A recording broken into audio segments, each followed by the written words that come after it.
How pumped were you guys yesterday when Marvel's Agents of S.H.I.E.L.D. Season 3 dropped? I had totally forgotten that it was coming out yesterday, Episode 1, Laws of Nature. I was sitting with Erica in bed, I was doing some work on my computer, and then I pushed the Xfinity button, because usually I put on like Ancient Aliens or whatever when I'm watching TV, and then popped up in my recordings, Marvel Agents of S.H.I.E.L.D. and I was like, nope, close my computer, toss that to the side, and I'm like, it's time to watch the show. I was so pumped, and the episode was amazing, and it started out so fun, showing the dude, freaking out. He took his fish oil pills, and I like how they just jumped right into it. They didn't waste any time. Season 2 ended. We saw the whole, ending. Well, for those of you who haven't seen it, there are going to be spoilers in this review, so obviously be watch out for those, but end of Season 2, we saw the crystals go into the ocean and get absorbed into everything, and they made a stab at it going into like the fish oil pills, and then so this dude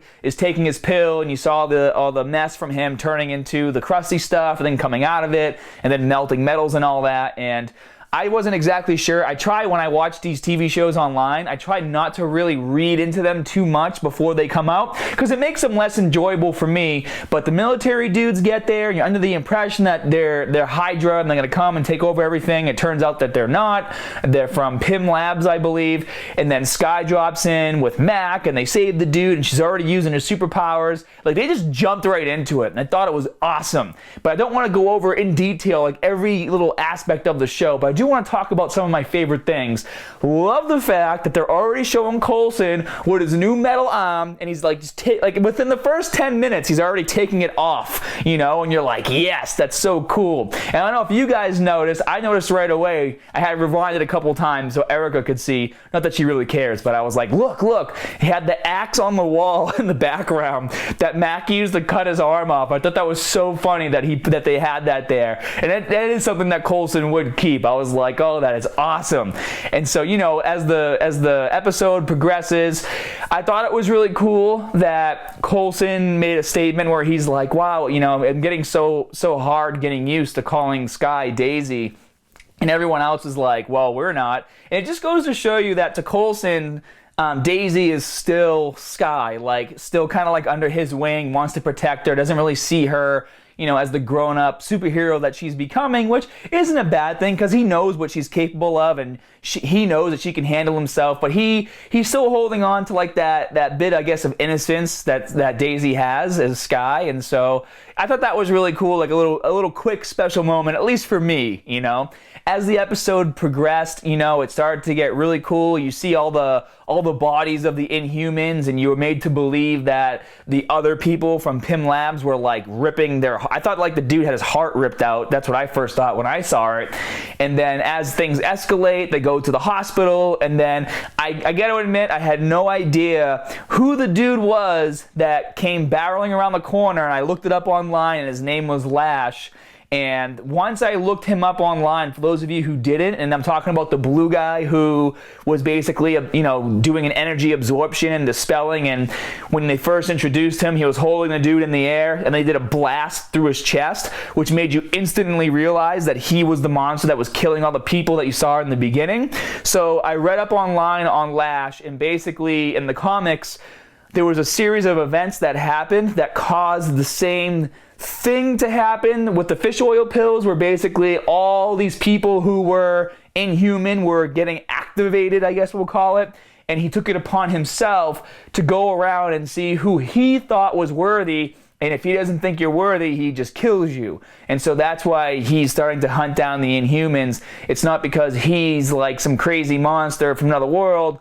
He was an Inhuman himself, and now he's basically took it upon himself to be the judge of everyone else. But, and I get it. I already forgot the dude's name with the lightning hands, but I was glad to see that, he went from being like a douche to, okay, now I have to work with you guys, because I did like his character in Season 2, and, hopefully we will see more of him. One of my other favorite things I liked about this episode, I loved that FITZ finally is getting to be a bit of a badass. I know in Season 2, obviously, with him basically drowning and coming back to life and having a bit of brain damage and all this stuff going on, and he's like depressed and he was seeing things. They just made him look really weak. In season 1, I mean, he wasn't like badass, jumping into action like Ward or anything like that, but he wasn't so fragile, and they made him so fragile in season 2 that I think that they might have got a lot of backlash, and that's why at the start of season 3, like FITZ is in a car, in Arabia, wherever the hell he is, and all of a sudden he's like confronting these, militia dudes, and he's saying what he wants, and he's making demands, and he's in control. And it's so cool to see him rise from where he was in season 2 to this character now that he's like, you know what, I love Simmons, I'm gonna get her back, I'm gonna do whatever it takes, I don't care where I have to go or what I have to do. Like, he's on a mission, and it was so awesome to see him become this character, this badass character. Now he's not just a super genius, he's a super genius that is on a mission. He's a man in love, and he's gonna become unstoppable. I thought that was awesome that they did that with FITZ. I didn't really care so much for the story with Bobby and Hunter. I mean, at the end of obviously season 2, they're in love. She basically was willing to die to save his life by getting shot in the back of the head. Luckily, she lived. I do like them both as characters, but their love story to me is starting to get a bit annoying. It's like, how long have we been watching you guys talk about how you're in love and you're not in love? It's like, dude, make a choice, get together, and like either become a power team or split up. Like that's not really doing it for me. I don't know if you guys are getting annoyed with that as well. It's just like, show more action, show more of the other characters. Like, I think Mac is a character I hope they explore a lot more. And I did like how in this episode, like, obviously I was expecting to see May and Ward at some point, and they didn't bring them in. And I guess it just goes to show you how powerful everyone else is as individuals to not have to bring in some of the other key characters in season 3, episode 1. You would expect them to probably shove as much as they can down your throat, obviously. And I thought it was really cool that they didn't do that. So I guess my expectations for episode 2, I'm really interested to see where it's going to go with Coulson and Rosalind. Rosalind was the leader of the other group that you saw in the beginning.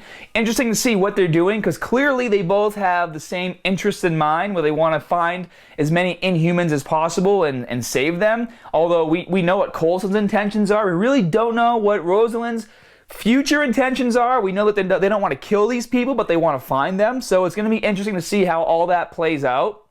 And obviously another cool scene in the subway car where Coulson takes his arm off again. That was awesome. And then towards the end of the episode, FITZ comes back and he takes out the thing that he collected, and it reads death, and he's getting pissed off. And I was worried that we weren't going to see Simmons, or at least like a glimpse of what happened to her. And I don't know about you guys, but I had goosebumps when FITZ was inside the room. He just grabs a shotgun. Like I said, right off the bat, season 3, episode 1, making FITZ into a badass, grabs a shotgun, blows the door off, opens the thing, starts punching the rock, and he's like, do something, do something, do something. And I was thinking that it was going to do something, and I'm sure you guys did too. They built it up so much to just have this huge climax that I thought it was going to engulf him the way it did Simmons. And I was a little tense. I get it, I was a little tense.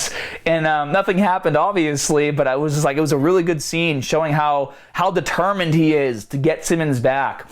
And like I said, I haven't read too much into it online because I don't really want to know. I mean, if you guys write stuff down below, I'll probably read it and discuss it with you.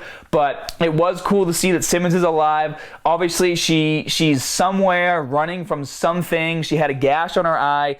I thought it was really awkward that she got cut and then decided to just like dig a hole and then throw mud on it. I wasn't really sure why she did that. I guess to help with the wound. I don't know. Maybe you guys can enlighten me below. But overall, this episode was awesome. Start of the season's great. I'm anxious to keep up with this, and I think it'd be really cool to start doing some review videos and talk to you guys about this down in the comment section below. So if you guys want to discuss the episode with me, leave your comments. Be sure to subscribe, and I'll see you guys after probably next week when episode 2 comes out. See you guys later.